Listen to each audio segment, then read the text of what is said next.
Hey, everybody, Sports Counterpoints podcast. Today is August 17th, 2022. Thanks for checking in with us. Find us here on YouTube or on your favorite podcast platform. We're on Anchor, we're on Google, we're on Apple. Look for us. We appreciate you guys checking us out. So today we're going to be speaking about a couple of different topics. Coop, Brian, what's up? Let me intro my guys real quick. What's up? What's What's up? on? I'm back again. Yeah, let's do it. So today we're talking about the Lakers. You got LeBron resigns. We can mention Gasol, who's getting his number retired. We'll talk about the KD saga, what's going to happen next, what we think will happen. Um, a shift in college football playoffs potentially. I don't know if that's official yet. We'll talk about that. And also some comments that Derek Fisher had about Steph Curry and his legacy. We'll see kind of what the team thinks, what we all think about that. So starting with the Lake Show, LeBron signs 2 more years, 97 million. He's with the Lakers for a couple more years. What do you guys think that means? What do are you happy about the signing? Where do you think that goes? I'm happy that the certainty is there because I didn't really want to go through a whole season with the anticipation that we were going to have to do a big chase next season after LeBron's contract was up. You know, we all knew that he was going to get max money wherever he went. He has an escalator in this, so if the salary cap goes up, so does his salary. So he can make almost, I think, a max out of like 111 if the salary cap goes up after next year. But anyways, the point is I think it's good. You know how my feelings on LeBron, but I do think it's good for the Lakers organization to be able to go in knowing they've got 2 more years on the books. I think what they're trying to be able to do is talk to AD and say, hey, we've got LeBron here for the rest of your contract. We've all agreed that the offense is going to run through you with LeBron being the facilitator. And this is how we're building this team. And I think that he can speak to that with some level of certainty since LeBron's there. I have some thoughts on the rest of the team, but, Jason, why don't you go and tell us what you're thinking about the LeBron portion of it to start? So as far as LeBron goes, I expected it to happen. You just hear from many different people about how LeBron loves LA. Kids are settled here, businesses, everything he has going on. So him signing an extension to me was expected. The only thing is it doesn't really guarantee us that we'll be in the championship picture. There's too many other factors that are involved in that. And LeBron is at that age where he really can't carry the Lakers anymore. He's not a 75, 80 game player anymore. He's more like maybe a 65, maybe 60 game player now. Due to his age and just all the wear and tear of all the years that he's played. But to be honest with you, Brian, I'm happier that we do have him than if we don't, because the Lakers just haven't seemed to show the ability since Jeannie Buss took over to build a consistent contender. And I guess to be somewhat of a contender, we have to have, I guess, starts with LeBron, and that means having AD as well. So I guess I'm happy that we still have him. But if we can get rid of him and for a Giannis or something, which will never happen, but if we did, I would do it in a heartbeat. So. Yeah, I mean, but teams right now are built differently. I mean, only the Warriors of any team in basketball right now have been able to have a team year over year. Everybody else, year in, year out, the team is pretty completely different. And that's no different than what we're going to have to deal with the Lakers, right? I mean, after each season, the only people who are really under contract are AD and LeBron, and on an annual basis. And that's been the case, I think, with LeBron's team since his first stint in Cleveland.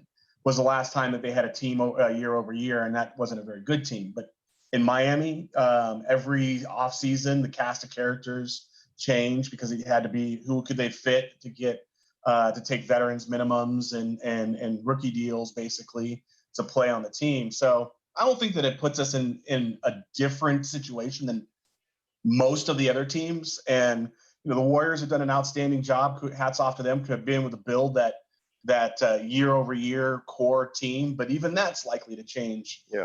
And I think once that happens, once that change for the Warriors happens, I don't think we're going to be able to go back to those build a team of 4, 5, 6 core players and then bring in 4 or 5 players in to work with them.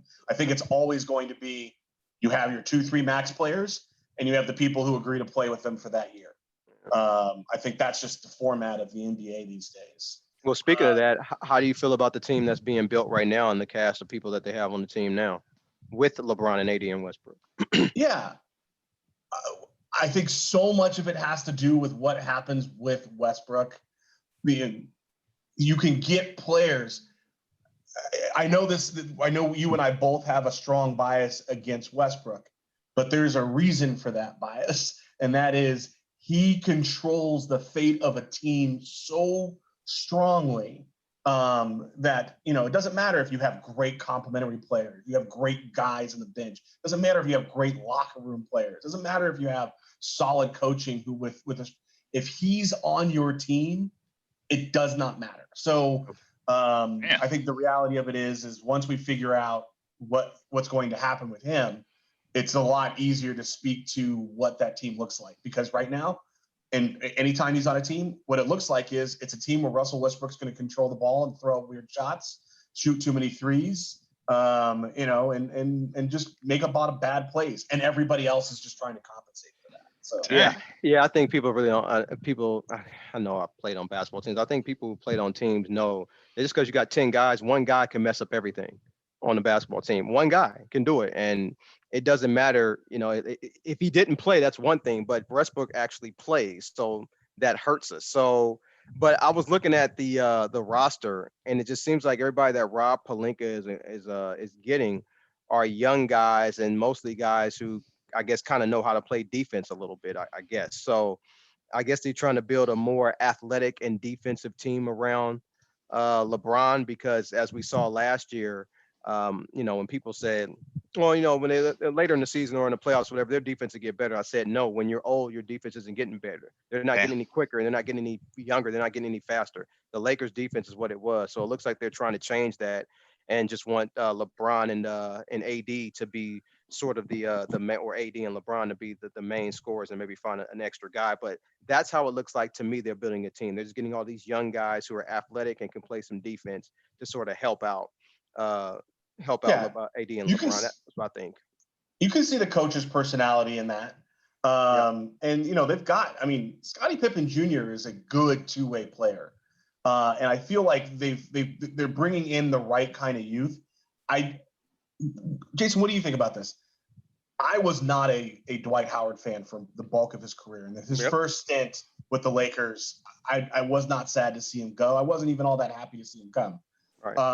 But he was hooping in Orlando. He was hooping in Orlando. Go ahead. Mm-hmm. He was, but he wasn't winning anything. And all the whining he was doing over there made me, not care for him too much. But anyways, the last two times he was on the Lakers, I thought he played really, really well. He worked really hard to fit in. I thought he was a great guy to come off the bench for that different lineup when AD was not playing center. And I just don't understand why we keep on making this mistake where we bring him in for a year, have him perform well, send him off for a year, and then bring him back again. I mean, this is, if he came back again, it'll be the third time in 4 years that we've done it. Yeah. Well, like Glenn said, he was balling in Orlando, but they weren't winning. But also when he came to LA, once, but he wanted to be a star in LA, but didn't want the star responsibility, and that doesn't work. You can't get the star money. But independent of that, I mean, that's all history. I'm talking about now. Then later, why do the Lakers go away from having willing veterans? He's still pretty athletic. Yeah. He was willing to play his role more so. We've had a lot of problems where we get role players who came here with the expectations of not being role players. And he has never complained about having that role, and he played it well. Why isn't he on this roster? Yeah, I'm with you. Instead of, Damian Jones. I like the Thomas Bryant pickup, but I just think we need an athletic, guy who's just who made it really clear that he actually really wanted to be on the Lakers team the way it is. So and he didn't mind coming off the bench. Yeah, I'm with you on that Dwight Howard one. I'm not sure why they let him go. I don't know if Philly offered him more money or not. I have no idea. But the things the Lakers do, a lot of things the Lakers have done has just been questionable. Well, the number one thing, when you just want Westbrook and his contract, that's just a red flag right there. It's like, what are you thinking about? It's just questionable to me. So when the Lakers let the Dwight Howard go, I'm with you. I'm like, why? He did everything we asked him to do. And he seemed like he enjoyed his time and played his role well. He only played, 20 minutes a game and gave us all he had. So I don't know. The Lakers are an organization right now. You just we don't still know. have a cap hold on him. So because he hasn't signed, but I know that there's a lot of talk of going someplace else at this point. Yeah. But him, Carmelo, Dudley, even Dion, there's cap holds until they sign with another team or we outright release them. So maybe there's a small chance, but it seems obvious when they got Thomas Bryant and Damian Jones and then said that they're going to play AD at the center position. Yeah, that we kind of filled that roster. Right. So I don't know. Glenn, any thoughts on this? Man, I gotta see. I don't be paying attention to. I'm bad right now. It's all football in my head. I think it's cool to keep LeBron. Honestly, he is playing good basketball even in his advanced age, which is the same as mine. Yeah. Playing great basketball. He's playing really good ball. AD, if he's doing what they say he's doing in this offseason and shooting and looking good and can stay, keep from getting injured, right? For like you said, if we can get those 60, 65 games from him too, even if that is load management and be ready for the playoffs, you have a heck of a shot with the healthy AD in the playoffs. So we're gonna see what happens. I think, and then we're gonna see what Darvin Ham does because there's still a lot of this team is very much in flux. Yeah, Darvin Ham, though. I like Darvin Ham, though, man. I mean, I'm not saying just because I met him in Jamaica, but I really like him. Did you just now?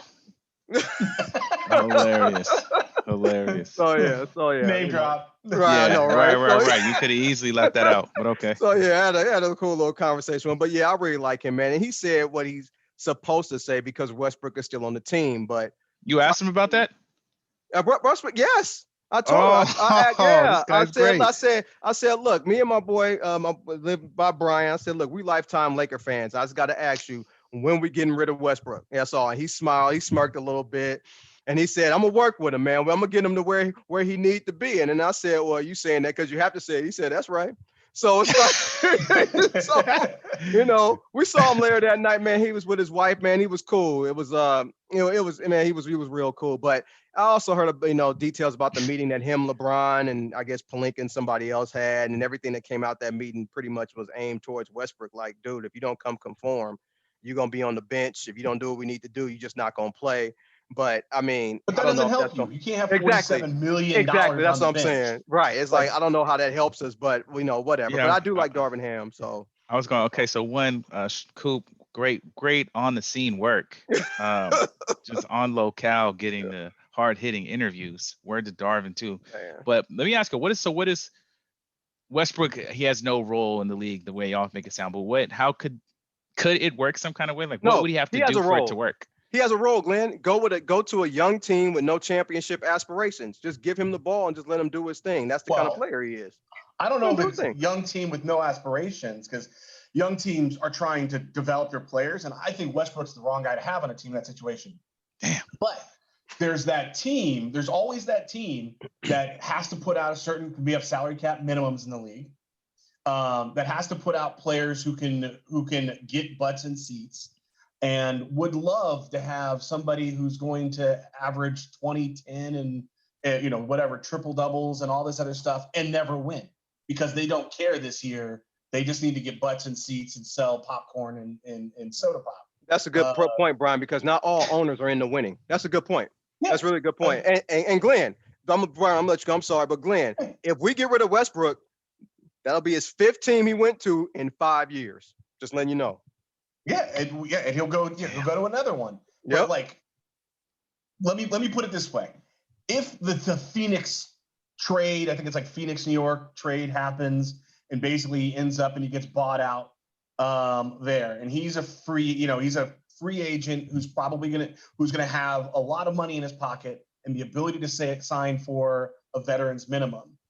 Why doesn't a team like Portland take him to be the second guy over there? Or why doesn't a team like, I would say the Washington team, but he's already burnt that bridge. But there's teams that are out there that are taking this off, who just have salary cap issues, who will be glad to bring him in for one season to let him, throw balls at a bucket. Yeah, or the side of the bucket. Yeah. Somewhere, like I said, I said at. I didn't say in. But the reality of it is that he has no place on a championship team. He doesn't. I don't think he has a place on a team like Houston that's obviously trying to do a youth movement, which they even they benched Wall to even when they had him on there because they just wanted to develop their players.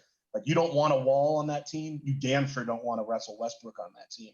But there are teams that probably aren't going to win. I go back to Portland. Sorry, Dredd. But Sorry, Dame. Well, yeah, I feel bad for Dame. Yeah, he had to play with Westbrook. Dame didn't sign back there to win a championship. I think Dame made the decision that he is about loyalty and more power to him over and the legacy and the loyalty over the win because there was no way he thought when he signed that contract for max money that he thought, oh, we're about to build a championship contender with the team that we have and me taking $50 million a year. That wasn't going to be a thing. So he chose loyalty and legacy and chips. I think that's great. Well, Glenn, you also have to say Westbrook created his own demise. I mean, he doesn't have any self-awareness. Yeah, exactly. When you shoot 20% from three or 22%, whatever it is, I mean, you keep shooting them, you've earned your reputation. So it's not like you feel sorry for him. It's like, dude, you don't want to listen. You have no self-awareness. This is what you are.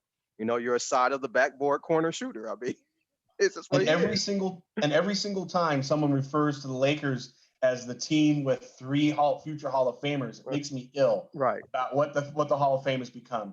Because I understand what he did and doing all that, but he's not one of our greatest players. One of the NBA's Deion Sanders.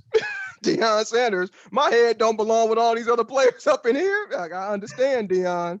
It's the Hall of Good. I get it. Yeah, but basketball is not the NBA Hall of Fame. It's basketball in general. So your college career counts, your kid career, everything. And he wasn't good, but in college, he blew out his knee and he jumped over people. But it's not like the UC. It wasn't. He didn't have Lou Alcindor's time at UCLA. He wasn't there for 4 years. Poor guy. I'd be trying. I understand Leitner's inclusion, and I hate Leitner. I understand Leitner's inclusion based on his college. He was a great college player because he was an all-time great, and he was there for a long time. Westbrook's college career adds nothing to the conversation. But Glenn, why would you put Russell? Why would people? The only reason people are putting Westbrook in the Hall of Fame because he averaged a triple-double. Triple-double. That's it. There's no memorable playoff moment. There's nothing. There's no who he made better. No appearances. Nothing. It's just he won MVP. They went to the finals. Man, Steve Nash won 2 MVPs, man. So did Derrick Rose. He won an MVP. Derrick Rose can hoop. I mean, I also speak as if I'm gonna meet one of these guys one of these days. They be like, man, your cousins be tripping. I'd be like, yeah, bro, they kind of crazy. But all right. I don't pick on old boy. It's just he keeps shooting off the side of the backboard, man. I'm Clay Davis on that one from The Wire.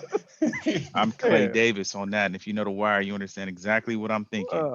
Starts with she. All right. Yeah. So as far as Lakers too, Gasol gets his number retired. So number 16 goes into the Raptors. What do you guys think about that? I'll be quick. I wouldn't do it. I mean, I like Gasol too, but just because you win a couple rings don't automatically mean that your number get retired. I mean, like Brian alluded to earlier when we talked earlier, Derek Fisher got 5 rings. We're not in a hurry to retire his damn number.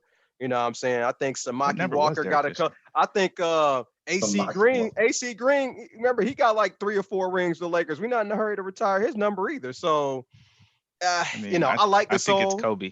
Kobe pushed so hard for him to get retired. He said he's the reason he doesn't get those rings without Gasol. I get it, but if it was Kobe's last thing, they do it for Kobe. Go ahead, Brian. Let me go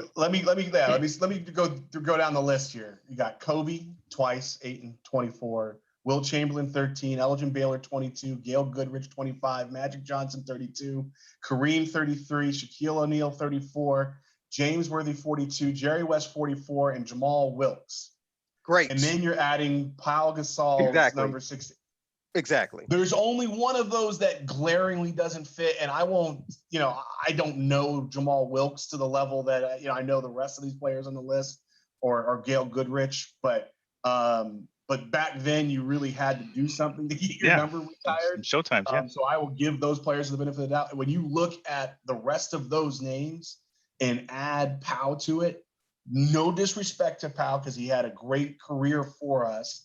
I just don't know why we're retiring his number. I understand why he's in the Hall of Fame when he makes the Hall of Fame. Sure. He was one of the best international players ever. And he had a very, very good career. So I understand why he's going to get in. I still don't think those players should get in, but it's the, like you said, it's the basketball Hall of Fame, the Naismith Hall of Fame. It's not the NBA Hall of Fame. And he's got an outstanding international career as well. But I don't see why the Lakers are retiring his number. And if the only reason why they're doing it is because Kobe said so, I'm fine with that. But well, we got Kobe's agent. Are you fine with that too? It's not a merit award. We got Kobe's agent running the team. You okay with that too? I have never been okay with that. You can ask our friends. Oh man. I think Pelinka and when he started Magic Johnson just aren't fit for the job. But it is what we have. So man. Hey Glenn. He was with the Lakers for a long time though. 10 years. Gasol. Yeah. Hey Glenn, let me tell you some some shooting guards in the Hall of Fame right now. Jordan, Kobe, George Gervin, and Mitch Richmond. Okay, which one of them players? Which one? No, Mitch Richmond don't belong in that group, man. He don't belong in that group. Agreed. Mitch Richmond, no. I mean, that wasn't a terrible four. I'm not saying. Wait. No, I take that back. Gasol was with the Lakers 1, 2, 3, 4, 5. 8 years. 8 years. Yeah. 8. Yeah. It's not. It's no slight. He played well for 5 of them. Right. There's no slight against Pau Gasol, but yeah, he averaged. No, I mean you get your number. I just feel retired. like if you retire, well, I'll put it this way: for the Lakers to retire your number is a bigger deal than a lot of other teams. Boston might be the only other one that has a rafters that's as higher, as high an honor as the Lakers. Yeah, I mean, like I said, if it was Memphis, I could see Memphis retiring Gasol number. Oh yeah, I can see that definitely. We want to put someone up there, right? Exactly, but the Lakers, they're just going to put one jersey up there. It's going to say Gasol, and they're not going to let you know which one it was. Right. We mark it. I don't care. Yes, he averaged 17, 3 assists. How many reads? But 9 rebounds in 7 seasons. They should put Pau Gasol up there, his jersey up there, and instead of putting his number 16, just put the sign for Robin as opposed to Batman. Right. Right. That's his real role. Yeah. 6-time All-Star, 2 times NBA champ, 4-time All-NBA. Hey, Luol Deng made an All-Star game, man. So I mean, that don't. and congratulations to the Lakers for finally getting his contract off. Oh yeah, exactly, right. He had 2 championships with us, so okay, fair. All right, well, hey Gasol, your number's going up there regardless of what these two guys say. So if I run next I run into you as well. Everybody will know my diplomatic stances for when I meet these guys in Jamaica. Glenn, were you with me when the night? Shaq's jersey. Yes, sir. Yeah, thank you. You think the same crowd come and be there? We're gonna be there for Pau. That was, literally, that was one of the craziest events that I've been to. Yeah, thanks for the invite on that. As far as star power. Let me tell you who's going to be at Pau's ceremony. Mark. Who's going to be there? Damn, it's going to be during the day game. Y'all are cold, man. Cold. Right. Wait a minute, you say that, and then you say we're cold. It's going to be on a Sunday day game. You know who they're going to be playing? They're going to be playing Sacramento. It's going to be on Wednesday. Okay, that's what's going to be. It's going to be that Sunday day game. That's exactly what's going to be. All right, the 6:30 game, right? Yeah, at Staples. Yep. We're gonna be watching football instead, man. Y'all cold, bro. All right, sliding from there, man. KD, bro. KD, man. Great hooper. Can't ever deny his basketball talent. Mm-hmm. Where the career is kind of going any which way right now. What's gonna happen with this dude, man? Where is he about to go, or is he not going anywhere? Yeah, Brian, where are he going? Where do I think he's going? Where do you think he's going? I really don't know where he's going. I know he's going somewhere. Yeah. And the way I see it, the nail was in the coffin when he basically said, "You can fire everybody in the front office, including Nash, and I'll stay," which was his way of saying, "I'm going to give you an ultimatum that you can't get out of." Right. I do think he's going somewhere. I wouldn't be surprised to see him end up in Philadelphia, which has been some rumors. I think I would That'd be be pretty ill. surprised to see him if he ends up in Boston, because I think Boston would, really likes the culture of the team that they've built and doesn't want to give up on that. And they went But to the finals. say again. Went to the finals as is. Yeah. Yeah, but exactly. If I were Boston, I wouldn't make that trade. I mean, they beat them. They beat them otherwise, right? So I can see Philly. I can see some other things. But here's really what we really I think we should be talking about. Is he worth it? And that's not to say you already said it, Glenn. He's one of the best basketball players to ever play basketball, and certainly one of the best offensive players to ever play the game without question right now, no matter what he does next. But he has proven to be a difficult person to have on your team.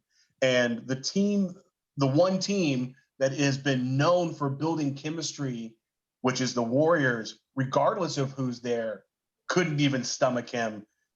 Did well. They still won championships. I think he was stomached. He left because Draymond was in his face. No, but they didn't like how the him team and handled Draymond it. seem to be cool now. They are cool. Yeah, they didn't like how the team handled it. But there were reports year two, people were walking on eggshells because they knew that Durant was very sensitive. So it started to get rocky year two. So him and his burner account. Yeah. So to Brian's point, man, if you leave, first of all, going to the Warriors, he got heat. And then leaving the Warriors, he got heat. And while he was at the Warriors, there was heat. So if you can't get along the Warriors organization, where can you fit in? He won. Yeah, he got to play the villain. They won. Yeah, I mean, the issue I think is what you're going to demand for KD. That's what's going to be the problem, right? Is you're going to want a bunch of players, and I'm not about to give up everything to get him, because you're going to need a team in order to win. You're going to need someone to put with them. Additionally, the Nets don't have hella leverage. Like, you got to do something. So why am I about to give you a billion players for someone you have to trade? Well, I'll tell you where I don't want him to go. I don't want him to go to Phoenix. Right. I do not want to see him in the West, because he's good enough to make a difficult situation even more difficult. Yeah. And I do think that Chris Paul, Booker, and Durant is formidable. I think that from a cultural standpoint, Durant anyway, it's formidable. So yeah, straight hoop. I think from a cultural standpoint or a team chemistry standpoint, that's wet TNT in your locker room. Those three together, that's pretty volatile. But I don't want to see that happen because it's just so much talent. And I think you should go play with your favorite coach, Glenn. Doc Rivers. The most surprising thing about this whole KD situation is that there's no market for him. We all know he's a great player, but there's no market. And he still has. There's no market because of the price. You got to trade hella players. Well, I don't think that's just it. There's 4 years left on his deal, and he already wants to leave. What's to say if you trade for him, Brian, or you trade for him, Glenn, he's not going to want to leave after a year. Remember, this dude. And so it's like, if I'm an owner, I'm not giving up all my assets for a guy who might not even want to be here next year. I'm like mortgaging the future for a guy. And remember, he's going to be 38 into that deal. He's not going to be the same player at 37, 38 as he is right now at 34. So I think it's a risk trading for him. I don't know. I think it's it definitely is. Yeah, I think, I mean, doing our whole fantasy basketball, fantasy football, you'll always take on talent at the right price. But KD is so talented, although volatile, that you can't expect to not have to overpay for him to get him. And there's so few teams that have the assets and the willingness to trade those assets to get someone like KD. That's the reason. I do think that there's some. I think Phoenix is going to still stay active. I mean, they signed the offer sheet to make it so that they have Aiton's money to be able to trade towards the middle of the season. They didn't want him, but they knew that he was so much of an asset that they had to sign him and get something for him. Yeah. There was talk about Aiton going to New York, so it wouldn't be a shock if it ended up being Brooklyn instead of New York or someplace else. I don't want it to be Boston, because Boston and Danny Ainge and Brad Stevens, their whole mentality is to win every trade. So if you trade with Boston, you're going to get fleeced. They're talking about Jaylen Brown, a draft pick, and a bench player. I mean, what is that going to do for Brooklyn trading Durant for those guys? So, But who cares about Brooklyn? But that the value on that one makes sense, right? If you're Boston and you can get that trade across, you'd make that trade regardless of how volatile KD is. Mm-hmm. It's just there's so much talent there. But if you you don't want to give up too much more than that, because you get rid of the chemistry there. And there's plenty of rumors about whether Jaylen Brown is also one of those volatile personalities that could be a little easier to not have in the locker room for a team that won a championship. Yeah. So Got you. Wait, real quick, both of you guys. Do you think a deal happens for KD before the season or before the All-Star break? Or before trade deadline? I'm sorry, trade deadline. If you don't trade him before the season, he's not playing, right? Like, is he going to sit out? No, he's not that kind of guy. He's playing. He's Okay. playing. Yeah, he's playing. So I think, I guess this is how I'll say it. If he goes to a team like Philadelphia, it will be before the season. Okay. If they get into the season and they haven't traded him, he's going to Phoenix. Okay. And the only reason I say that is because of the Aiton deal. They need to wait, and it's the only way that he can make it happen. So if he gets into the season, I'm really hoping to hear that he gets traded in the next 3 weeks. Yeah. Because if he doesn't get traded in the next 3 weeks, I'm pretty sure he's going to. I want him to go to Philly. I would love to see that whole thing play out. I would love it. Because Glenn's boy and then your boy Harden. I mean, and Glenn's boy Doc. Everybody's favorite team, bro. We already know that that's not going to work. We saw that already. Dallas and Utah and Denver should be trying to get him, is my thought, because they were all one player. So add KD in those teams, they'd have a real shot.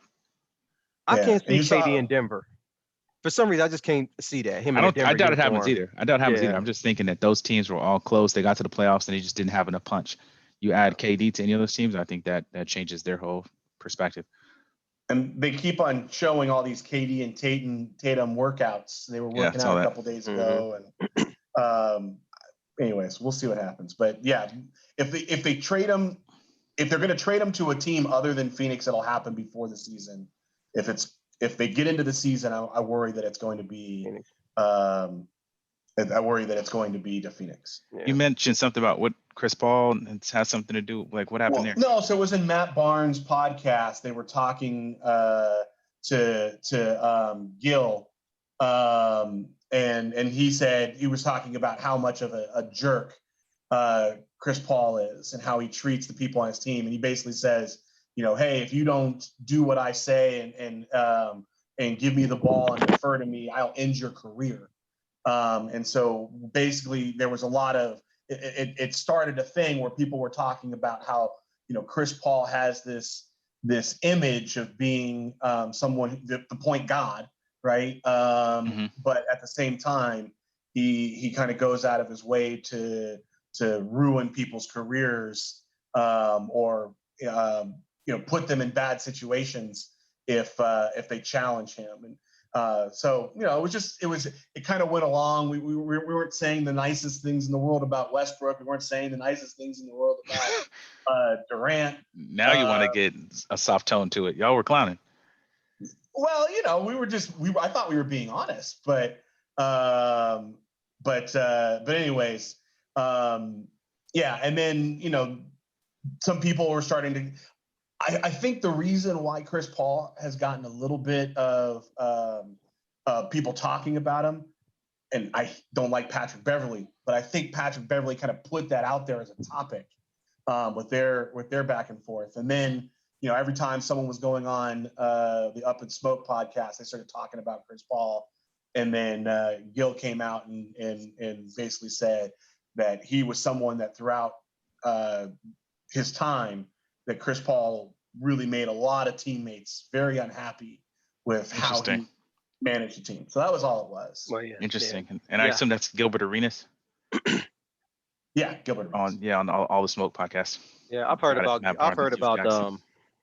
what you call it, Chris Paul for years, man. He's just I guess want to say an asshole, to be perfectly honest, which I know DeAndre Jordan hated him when he was with the Clippers. So yeah, Chris Paul, his attitude and his demeanor towards players, that's kind of been known for years. But so it doesn't surprise me that you and Brian brought up these comments about him. It's just like I said, it was a recent podcast, and it just kind of was thematic when we're talking about Westbrook and KD. Got it. Kind of staying on the basketball stuff. Let's keep with the other topic, the Steph Curry idea. What did D Fish, Okay. next Laker to have his jersey retired. What did he say? Man, exactly. Derek Fisher, Mr. Five Rings. Derek Fisher said that it was Derek Fisher. He said that because Curry has 4 championships, he's on the same pantheon, same level as Kobe, Shaq, and Tim Duncan. Derek Fisher has gotten older and gotten a little bit out of his mind. Okay. Curry is a great player. Okay. Matt Barnes just smacked him up too many times. Yeah, right. Yeah, it's like, come on, man. Curry is a great player, great shooter.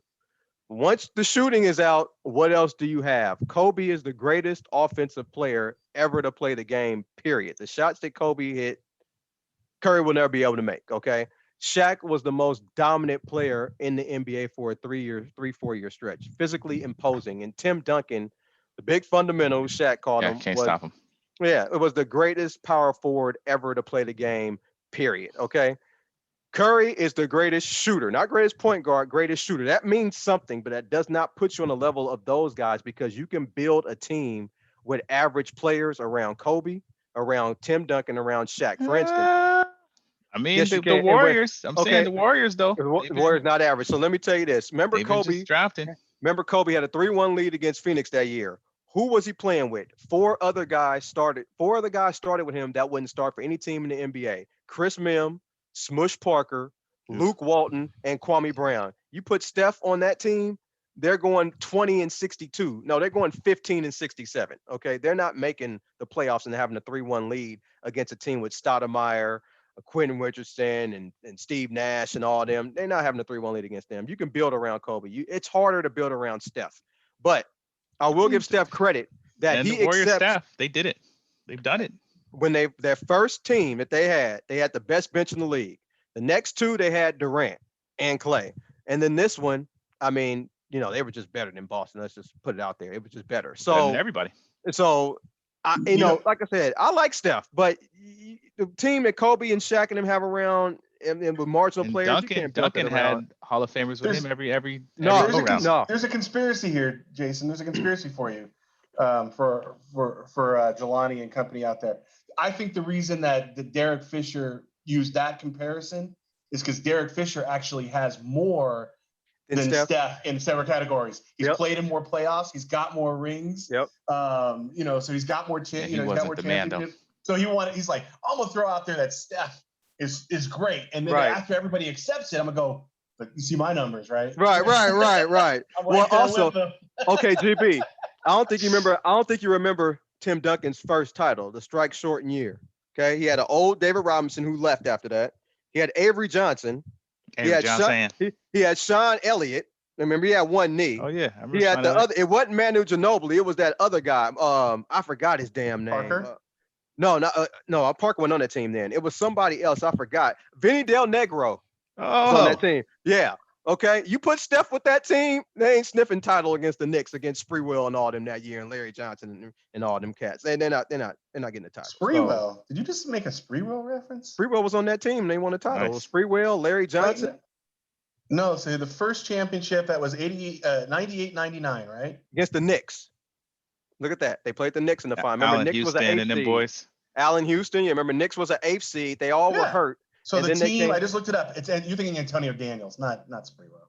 So it was Daniels, Duncan, Mario Elie. I remember these names. Mario Elie, yeah.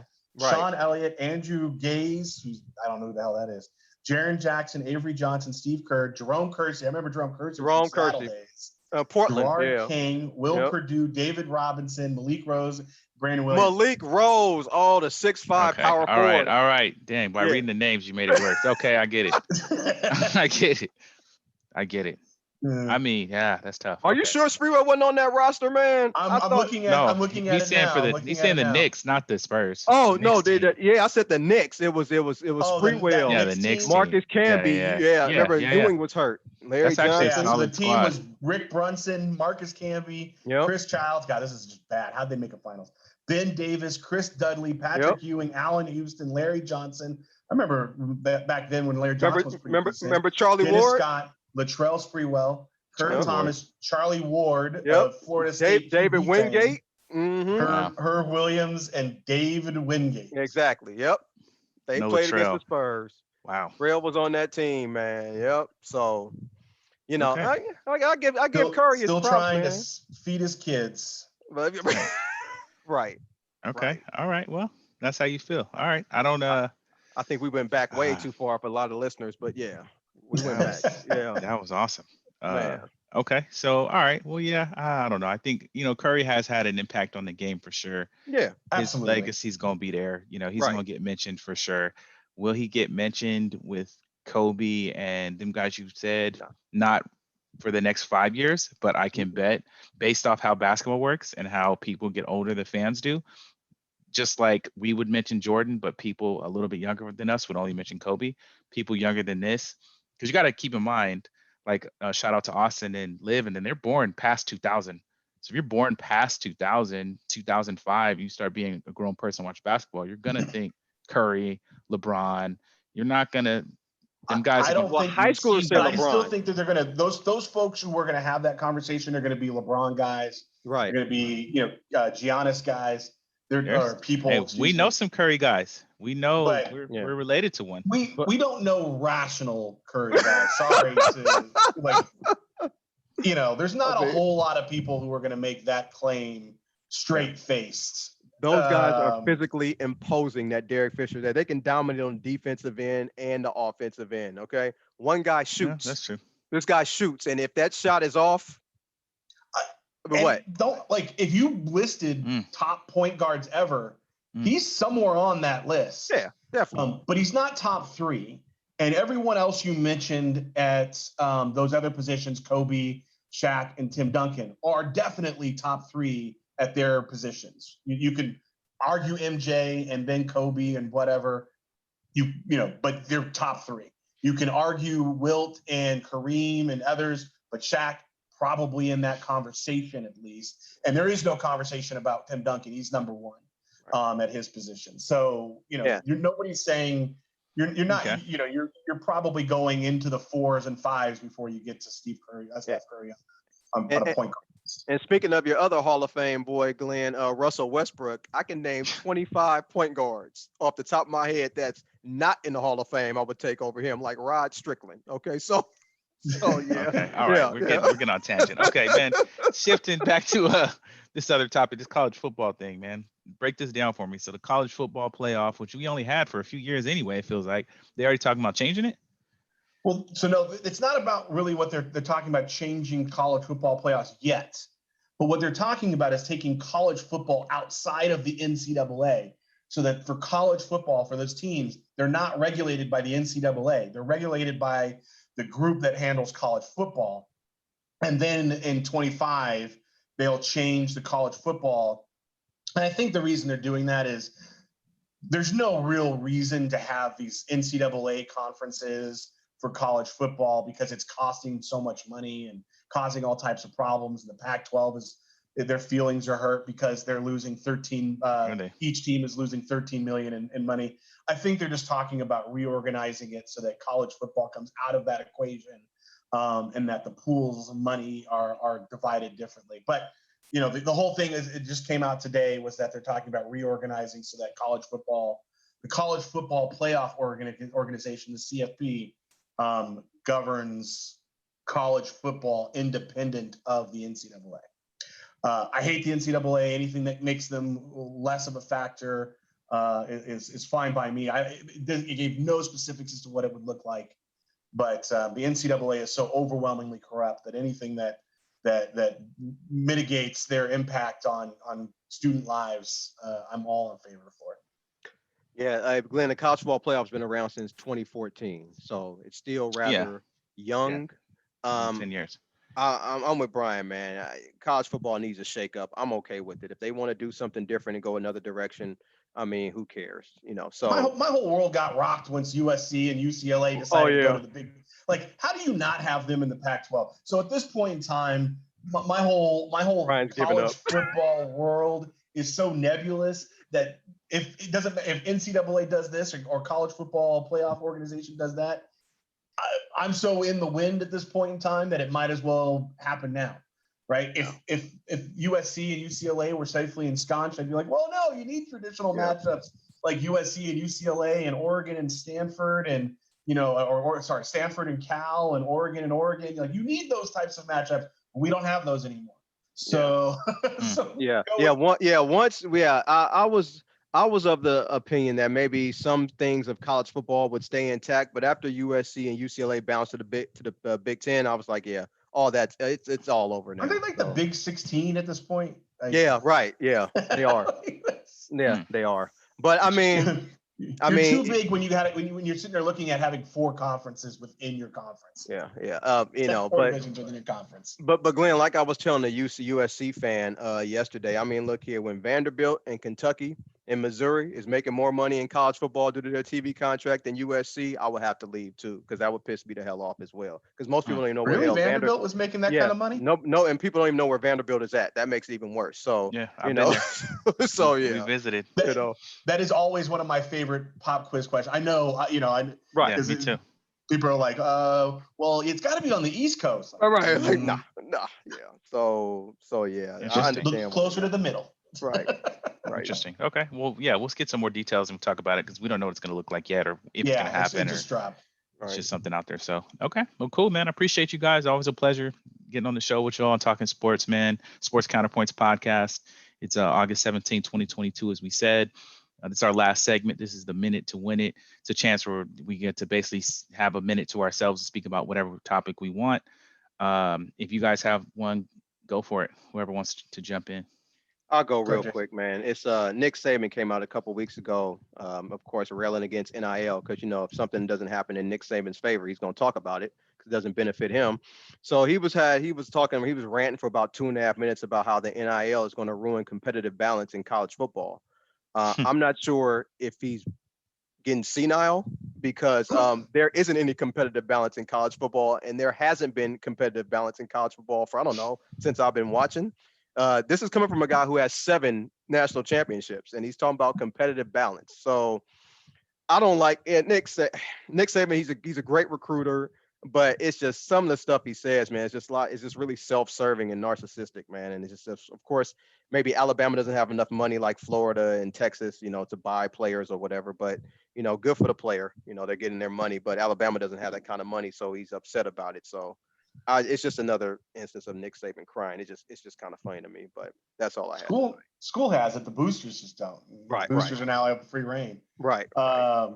Yeah. No, I completely agree with you on that, man. It's real interesting. He's like, I need balance. Right. Which in his mind is I need to win 7 of 10. And to put the best players. Right. That's balance. Right. Anyways, I don't really have much. I'll just say, I'm looking forward to the football season. I'm looking forward to another fantasy football season, which is one of my favorite. This is one of my favorite parts of the year. Next month, when we start doing the fantasy football drafts, the best ball drafts, kind of getting all that there. Looking at trying to figure out if in my dynasty league I want to spend a late pick on Kellen Mond to back up Kirk Cousins. And this is when I start doing the deep dive into teams and their rookies, and the amount of time that folks spend during this time of the year looking at players that they've never thought that they would ever look at. I have a rookie draft in a couple of days, sitting there deep diving into every rookie 20 deep. But anyways, 'tis the season. I'm excited about it. For anyone who is into best ball, which has kind of been my new thing the last couple of years, hit us up and we'll put a best ball thing together. But anyways, looking forward to a new season. Nice. Mine, just quick shout out for Jackson State, man, and Coach Prime. I absolutely love what Deion Sanders is doing at every turn. He's bringing Mike Zimmer in as a consultant. I like the idea of, I know how you guys might feel about Mike Zimmer, but in a college situation and exposing those young players who wouldn't normally get that chance to have now NBA, NFL coaching experience that close, I think is huge. Any other players or former players that they bring in, resources that they're going to bring in, things they're going to see from Mike Zimmer being out there, regardless of how y'all feel about him as a coach. He's got to be able to add something to the HBCU game for those teams and players. And they also they got a punting. I was looking for his name. I can't remember his name. Former NFL punter to come in to, be like quality control coach for his special teams. I really like what Dion's doing, being able to bring in some more talent into the HBCU realm. I hope it kind of transfers out into some of the other HBCUs, bring some more notoriety. I think it's pretty awesome. Howard also just got that 20-year deal with Jordan Brand. So you're going to see, probably might see a little bit more Howard stuff coming out, might get some representation on TV, might just be some cool Howard stuff we see in some stores somewhere randomly that you wouldn't normally seen. Also could mean Morehouse gets something. We already had a deal with Polo and Ralph Lauren.